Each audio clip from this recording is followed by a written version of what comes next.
என்றும் நான் செல்ல மாட்டேன். ஹாய், எப்படி இருக்கிறீங்க? Hi, how are you? நல்லா இருக்கிறீங்களா? Are you fine? நீங்க நல்லாவே இருப்பீங்க. You will be very fine.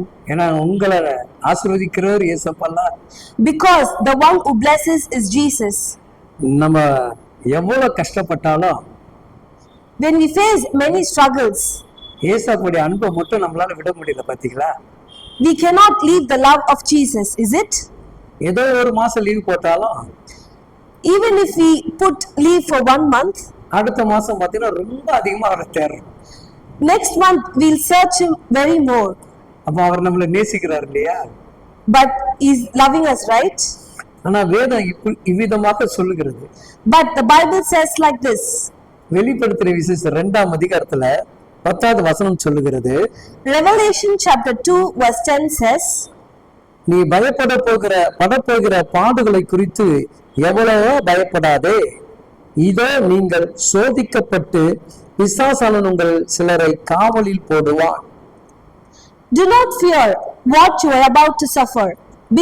Behold, the devil is about to throw some of you into prison, that you may be tested, and for 10 days you'll have tribulations. Be faithful unto death, and I will give you the crown of life. நல்லா கவனிச்சு பாருங்க. Listen carefully. நீ மரணம் பரிந்து உண்மையாக இருந்தால், when you be very true until the death, அப்பொழுது ஜீவகிரீடம் உனக்கு தரப்படும். then you will receive the crown of glory. அப்போ குறிப்பிட்ட காலம் வரைக்கும் தான் தேவன் நம்மளை ஆசீர்வதிக்க விரும்பல. Only a few times Lord is willing to bless us. நீங்க நன்றாக வேதத்தை புரிந்து கொள்ளணும். You should understand the Bible carefully. நம்ம பரலோக ராஜ்யம் போகிற வரைக்கும் நமக்கு பாடு உண்டுன்னு சொல்றாரு.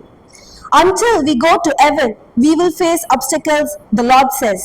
ஆனா அந்த பாடுகளிலும் தேவனுக்கு பயப்படுகிற உண்மை இருக்குன்றார். But even in this struggles, we should be very true to the Lord. எவ்வளவு பெரிய ஒரு டெஸ்ட் வைக்கிறார் பாருங்களேன்.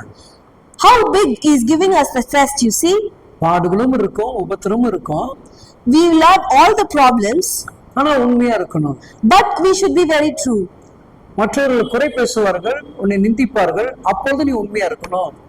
Others will speak about us, they'll put us into shame, but even though we should be very true. ஏன் தேவன் இப்படி நம்மளை சோதிக்கிறாரு? Why God is testing us like this? சிந்தித்து பார்த்த நாட்கள் உண்டு. There are times when we think like that. அப்போ தேவன் சோதிப்பதற்கான ஒரு முகாந்திரம் ஏற்படுத்துவதற்கு என்ன காரணம்? Why God is testing us like this? அநேக பிரச்சனைகளை உன்னால எளிதா ஜெயிக்க முடியுன்றது இந்த சோதனை மூலமாக நமக்கு ஏற்படுத்தி கொடுக்கிறார். Because when we face many problems, we'll overcome it very easily in the future. நல்லா நீங்க கவனிச்சு பாருங்க. When you listen carefully, அவரே நம்மளை கொண்டு போய் சிக்க வைக்கிறாரு. He himself is making us to get into problems. அவரே நம்மளை மீட்டெடுக்கிறார். He himself is taking out us of the problems. பைபிள்ல பாத்தீங்களா நீங்க? Have you seen the Bible? சாத்ரா மேசையில அக்கினியில தூக்கி போடுறாரு. He is throwing Shadrach and Meshach into the fire. ஆனா இவர் போய் என்ன பண்றாரு? அவங்களை காப்பாத்துறாரு. But he himself is redeeming them. அப்ப அவங்க அந்த இடத்துல உண்மையா இருக்கிறாங்க. They are very true in that time. அந்த உண்மைக்கு உண்டான பலன் அதுதான். This is the strength of the truth. அப்போ உன்னுடைய பாடுகளிலும் வேதனைகளிலும் உண்மையா இருக்கணும். So we should be very true when we face, even if we face any problems or obstacles. நம்ம நிறைய பேர் அங்கதான் தவறுறோம். Many of us are slipping here only. வாயில வந்தபடியெல்லாம் பேசி முடிச்சுட்டு போயிடுறோம். We are speaking whatever we think by our mouths. விசுவாசியை திட்டுறோம், ஊழியரை திட்டுறோம், சபையை கரிச்சு கொட்டுறோம். We are scolding the believers, we are scolding the pastors, we are scolding the ministry. நான் கஷ்டப்படும்போது இவங்கள என் கூடயே இல்லையே. Even if I'm going through the struggles, they are not with me. இவங்கள எனக்கு ரொம்ப காயப்படுத்திட்டாங்க. They are making me very feel awkward.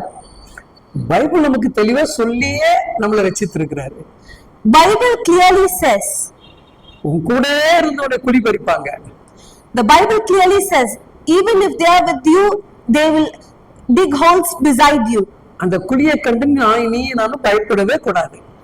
You and me shouldn't be afraid by seeing that holes. குழியில இருந்து தூக்குறவரை தான் நீ பிடிச்சுக்கணும்.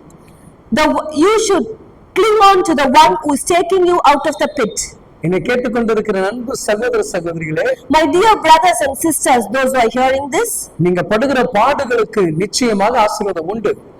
the problems you are facing you will get a great victory. உன் உபத்திரத்தில் நிச்சயமாக விடுதலை உண்டு. In the problems you are facing, there is really a victory. உன் கண்ணீர்கள் நிச்சயமாகவே துடைக்கப்படும். Your tears will be wiped for sure. ஏசப்பா கூடவே இருப்பார். Jesus will be with you. Amen. Amen.